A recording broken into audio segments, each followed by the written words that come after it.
Welcome back, War Room fans. Here we go. We're going Death in the Trenches. We're going World War I. So we got everything set up. It took Bryce and I about, what, an hour? Well, yes. To get it all figured out. So we have to set the stage here, Kevin. Yeah, that's true. This is our first time playing this game. Yeah. We are going to make mistakes. Yeah. Please feel free to point them out to us. Yes, if you see any glaring problems, please let us know in the comments, because we're not going to get tonight's session. We're going to get maybe, I don't know. I don't even know. I don't know how fast the game moves. And just for notes, we pulled shit 6 on turn 1. So we just finally figured out these. So I'm playing Central. Bryce is playing Entente. I elected to go in here right off the bat. So we're about to set up our first combat and learn how to do combat.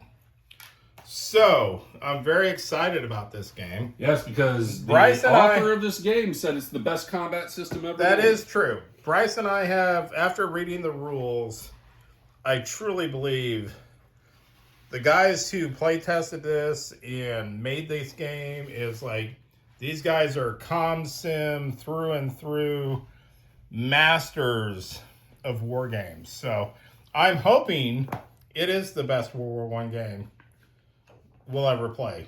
But this is the first World War I game I've ever played. So maybe if I play, like, I see, what's that game over there? That other World War I game you got over there? Well, I have Storm of Steel. I've got World War I by Decision Games. I've got... what else do I have? I have another one. So, I have Paths of Glory, which is really good. Path of Glory. That's a chump. No, Paths of Glory. It's a card-driven game. All right. Well, yeah, he doesn't like card-driven games. No. But anyway, so we got a hand. So I'm hoping that we're so blown away by this game that I don't have to suffer these other inferior games that we'll pull out on the table. But in theory, we will pull out those games just to see. You know, you have to have an honest comparison. So we're about to start this thing, and we'll be back after, most of the games we play, it's kind of easy to do these videos, but the way this game plays, where it's just like he goes, I go, he goes, I go, it's kind of hard to keep up with it. So I think I'm just going to jump in at critical moments and... Well, yeah, and what we're going to do is we're going to do a couple combats just without filming so we can figure out what's going on. Yeah, we won't bore you with that. Yeah. And then once we've got combat figured out, then we'll do a few combats so that you guys don't have to read the rule book. Exactly. So what we're going to start, we're just going to start it up, baby steps, figure it out, and we'll be back. Okay, guys, so the Germans went in there and took that. And they had the Prussians and the Third Army, and then they counterattacked back in. And the Germans held on, although the Prussian army did get destroyed. So we're about to go into Impulse 3. But it took us about 30 minutes to do the combat. We've done 2 combats. We're figuring it out. So on this next turn, we're going into Belgium. And let's see how that all works out. So that's where we stand. Okay, guys, we're back here at the end of the first turn. And what I mean by that is we just finished moving all our units. We haven't done the end phase yet. Yeah, we haven't done unflipped phase. Yeah, we haven't unflipped second or random anything. event. So technically we're done with the pulse phase. We're done with the pulse phase. So to start off the game, they tried to get superiority. It failed. We tried to get superiority down here. It failed. Now, on the combat front, Belgium actually held out. It took a counterattack to get it again, to take Brussels. We moved all our guys up in here, so it's pretty obvious. We lost a lot of units, though. Germany lost 2 army units to take all this stuff, which is a pretty high cost. Then down here, you know, Germany's moving in. Now that's a 20 division unit, so Russia is trying to respect that. Austria, Hungary is trying to defend there. We came down in there. And that's basically everything going on. Yeah. And so I also want to just point out a few things. So we've already noted several mistakes that we've made strategy-wise. So please be kind to us in the comments. We placed all of our reserves to begin, which in hindsight was foolish. So we won't do that again when we replay this. But so a lot of units got either obliterated or put in the holding box because we had no reserves. Because we didn't.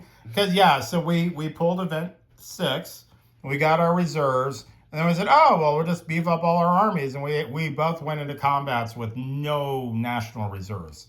So one of the German armies was legitimately destroyed going into Belgium. But the other one, it would have been alive if we would have had reserves.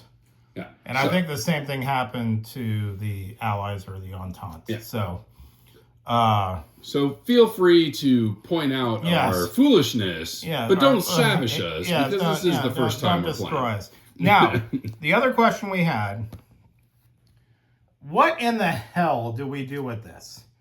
We really don't understand the colonial map yet, and just a sense of what's the purpose of even doing anything over there. Does it give you some strategic advantage? Does it hurt the other guy? You know, like if all the German colonies are taken over, is like Germany crushed, or does it even matter? Or is it just there? Well, it certainly does matter. We just don't know how it matters. Yeah, well, that's what we want to know. Does it really matter, or it's just for historical authenticity, which obviously the designers of the game want to do. So, so we think we bungled some of our tactics here maybe a little bit, but it doesn't matter. We don't think we bungled them. We know. Yeah. I really do believe my German invasion over here was totally bungled. But we did learn combat. Yes, combat. Yes. So we are going to film an actual combat. Yeah, we'll do it. So any new people want to get in this, we'll show you how to do combat. And in the combat, this new combat system, I have to admit, is very interesting. It is. It's a very interesting combat system. We're getting used to the attacker battle chart, which part of me really likes because not everybody attacks the same way, and it's interesting. Next time we do a video on this, when we get back together next week, we'll do like an in-depth thing on the battle chart. But so far, I'm liking what I'm seeing, and it's just very interesting. So far, it's definitely fun. It's definitely fun. So I'm just, I'm just looking at that first turn when I put all my strategic reserves in all my armies. I'm like, holy crap, I should have kept my 35 in the National Reserve, but oh well. These things happen, and I'm sure Bryce is saying the same thing. Because over here, the other thing we noticed was, like, Bryce, you pointed out these forts. Like, Russia, looks at it and goes, oh, man, Germany's got nothing. No, dude, these are 15, 20 hexes. Yeah, they're all 1520s. They don't move, but they're all 1520s. Yeah, and Russia doesn't... We don't exactly have the T-34s yet. Yeah, I'll just attack there. There's nothing there. No, there's actually a lot there, and if you don't come in with some firepower, it's interesting. Although I do, to double back on what Bryce said about the combat system is, it definitely reflects the, quote, attritional warfare, and that if you want to attack, you got to come in with numbers. Yeah, you got to bring it. You got to bring it, because... You go, oh, well, because once you add it up, like that Belgian attack into Brussels right here, they got a 9 and a 20. So you have to do 29 hits to take that hex. But when you look at the German attack chart, they miss on 4s and 5s. Yep. So you gotta bring in a lot of stuff to try to take that hex.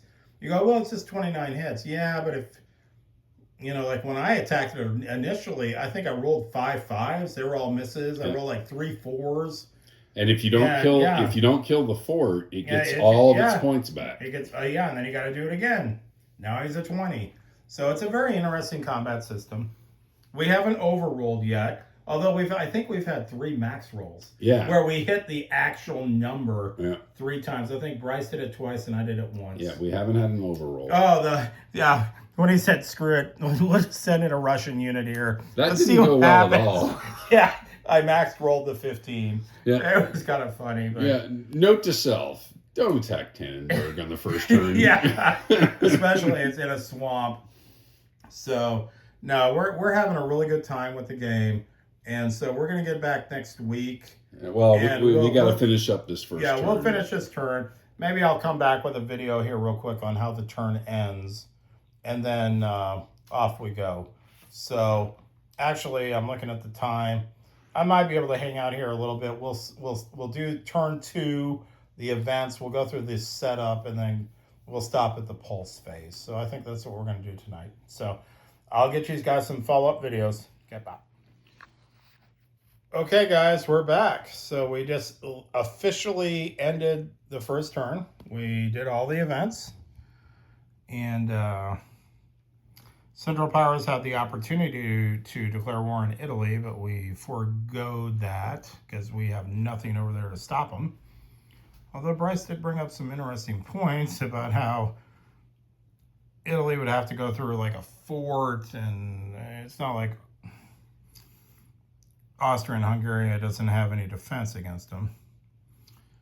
We had some interesting political intrigue. Turkey's at 61 on entry. Italy's at 61, it looks like, over there on the chart. So we did figure out that Japan did declare war on Germany. And so we're trying to figure out how that's going to completely switch all our strategies going into turn 2.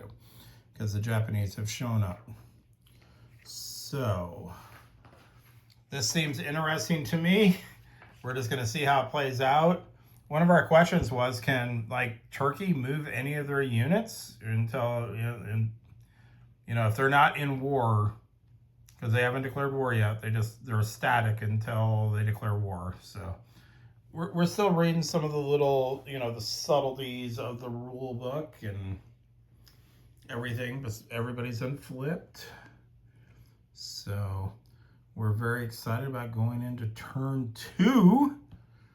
And off we go. Now, we all did get on the second event, we got our reserves, and I think we learned our lesson from the opening turn.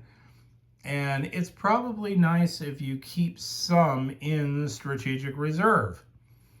So that's where we're going to go. So what do you think, Bryce, on the end of turn 1? So far, it's been fun. Yeah. So I really like the events. I think that it's an extra element to the game that makes it really kind of interesting. But I freely admit I have no idea what I'm doing. Oh yeah, I'm right there with you. So. And I have no idea what the events are. See, that's the cool thing about your first playthrough is if we start, because we're gonna go, because Bryce and we always go to the bitter end. So unless we completely screw up the game and realize we have to restart. But the events, for us, they're unique. They're first time we've ever seen them. I guess if we played this 20 times, we would know exactly what's about to happen. But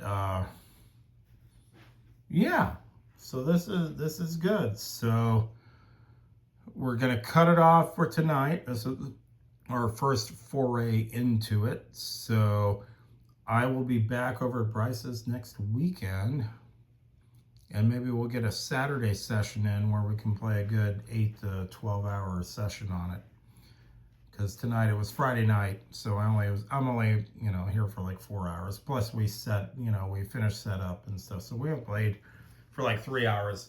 I don't think every turn of this game takes 3 hours. It's just that we're new and we're figuring it all out, and off we go. So I will see you guys for the next episode, which will be the start of game turn 2 of World War I, Death in the Trenches.